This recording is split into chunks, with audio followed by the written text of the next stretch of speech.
Welcome to this new video on Forza Horizon 6, where I'm bringing you some gameplay with the new EXOMotive XO7 XP5. It's simply the new free car you can unlock from August 13th to 20th in the game. And at the same time, it's also the very first unlockable car of Season 4 in the game. So you can unlock this car for 1 week for 20 festival playlist points. Don't hesitate to unlock it now, so it's out of the way. It's a car you can unlock in about 20 minutes, and once it's done, you'll have it in your garage.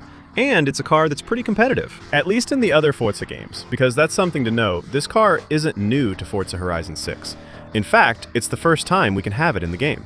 But before that, it's a car we already had in Horizon 5 and in Motorsport, so it's not really new, it's just new to Forza Horizon 5. Take this chance to add it to your collection.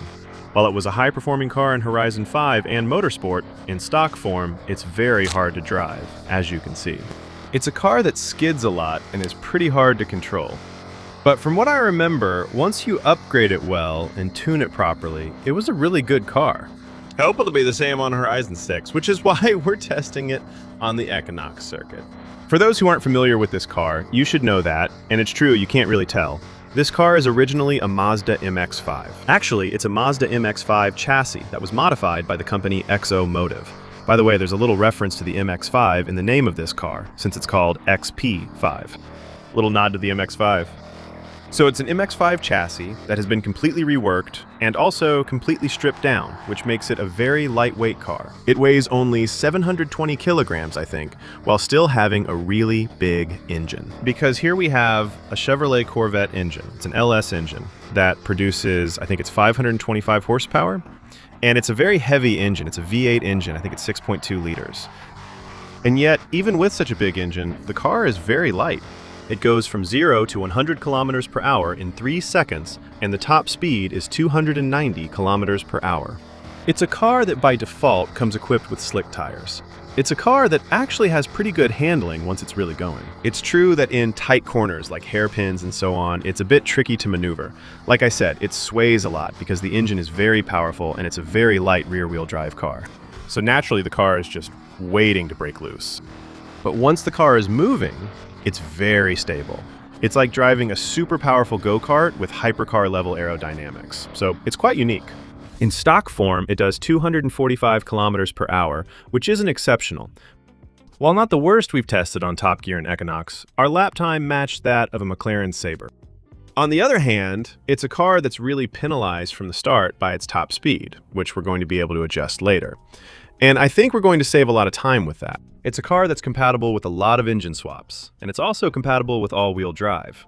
We'll obviously go test that out a bit later in this video. First, we're going to fully upgrade it with the car's stock parts, just to see what it can do. By the way, we have a really good big stock engine, so I'm not sure it's really worth swapping it. I'm not sure, we'll see about that later. By the way, the engine can't be modified as far as forced induction goes. So you can't add a turbo or a supercharger, which is obviously going to limit the power a bit compared to the same engine we already have in other cars, which is much more powerful thanks to the turbo. It's not a big deal. This car already has slick tires by default. Be careful with this car. So, let me check. It's better to keep the original slick tires than use racing slicks in Forza Horizon. Kind of weird. But on this one, they've added several types of slicks. So you actually have to check for each car to really know which one is the best. So this is a car that's almost going to move up. No, it's actually going to move straight up to R class. And we can remove the little mud guards, but it's not necessarily very interesting since we're going to take... Actually, that's weird though. We remove something, but the car gets heavier. It's pretty weird. But basically, you should expect, if you upgrade it like that, to have almost 800 horsepower for 750 kilos. All right, here we go. Let's see what it's like when upgraded, knowing that I think it's going to be a real pain to drive. I think it's going to be much worse than stock. Because here, we haven't actually solved the problem at all. So actually, we might have a little bit better handling at high speed with the small adjustments we've made. But the big problem with the car is that it was too powerful for its weight, and because it was rear-wheel drive. And now, we've made it even more powerful. So obviously, I think it's going to be even harder to drive. But actually, you have to be very active. You really need to be wide awake. Ha, the car slides all the time. But even if I don't accelerate too much, I feel like the car is skidding actually. Like, it's not really a question of power in the end. It's even an aero issue. I think it has too much downforce at the front and not enough at the rear. Which is odd since the car is actually very long. But maybe with tuning later, we'll have to compensate for that by purposely removing some aero from the front of the car. So it has less of that effect. We'll see. In any case, I think we're still going to make up time. I think we're still going to save some time. Afterwards, in my opinion, it's only when this car is fully upgraded that we'll see a big difference in performance. Right now, it's really being held back a lot by its power, actually. So we have better top speed and acceleration, though honestly, these cars are the kind you drive with a helmet. So here, obviously, since in the game I didn't put on an outfit with a helmet and everything, just imagine what it's like at 300 kilometers per hour. It's true that we don't have many cars like that in the end, with no windshield at all, without any glass, no protection in front. It's true, it looks strange, poor thing, on this car. It's good because you can see very well. It feels a little bit strange. There we go. You see, the rear always slides out. So I think we have too much downforce at the front and not enough at the rear. If your car's rear slides out while tuning or upgrading, even without accelerating hard in a turn, on a rear-wheel drive car like this, generally, it's usually because there's too much downforce at the front and not enough at the rear. So it makes it really hard to drive, actually, right? It's pretty weird. It brakes really well, so that's the advantage. Even at the last moment, if you come into a corner a bit too fast, you can still make a quick correction. But it's still really weird to drive. There are a lot of details, though, which is cool. As for the interior, it didn't have as many details in Forza Horizon 5.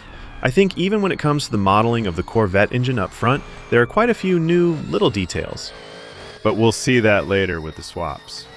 What's a bit of a shame with this kind of car with a visible engine is that when you swap them, so when you replace the engine with another one from a different car, well, there's no visual change to the engine. Whereas here, we're clearly going to change everything. It would have been cool if it wasn't like that. Honestly, I don't know if we'll save any time, since the car is even weirder to drive now. It's really weird. Yeah, but with the slick tires, we have everything we need. And the car is actually pretty awful to drive. It's a bit like driving the Bone Shaker from Forza Horizon 4, but much harder to drive, and a bit less competitive. But that's kind of what this is like. You see, we're even getting a worse lap time. That's how hard the car is to drive. We're getting our worst lap time yet on this track. I hope the all-wheel drive saves us. There's quite a catalog with a bit of everything, even motorcycle engines. Motorcycle engines can generate around 700 horsepower. Their main benefit is enabling the car's weight to drop to just 600 kilos. So that can be really good if you want to optimize this car to compete in lower performance categories, maybe in S1 or A class. For small tracks, there's a way to make something pretty crazy out of it. But for us, the goal here is really to max it out and make it as crazy as possible. And I think for that, the best engine is still the racing V8 that we're going to install here, which will give us even more power than what we had before. And, well, after that, with all-wheel drive, we should be able to handle this power better. We're almost in Class X with a car that's actually not that powerful. So that's pretty good. Maybe I was wrong and it will be awful to drive, but with all-wheel drive, I still think it'll be better. Okay, it goes through much more easily now. It feels more like a go-kart than a drift car. Oh, I don't know, you know. We took off without warning. It's weird. The car feels unpredictable since the last turn went perfectly.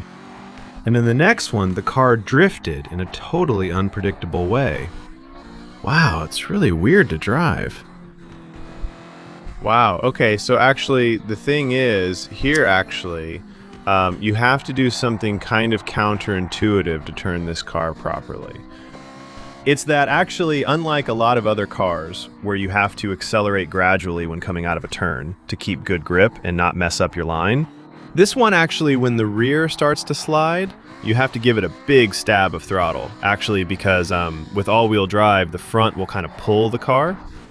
So then, it's true that as a result, it kind of keeps you from hitting the apex, actually. With this car, hitting the apex is very complicated because it systematically goes off the racing line.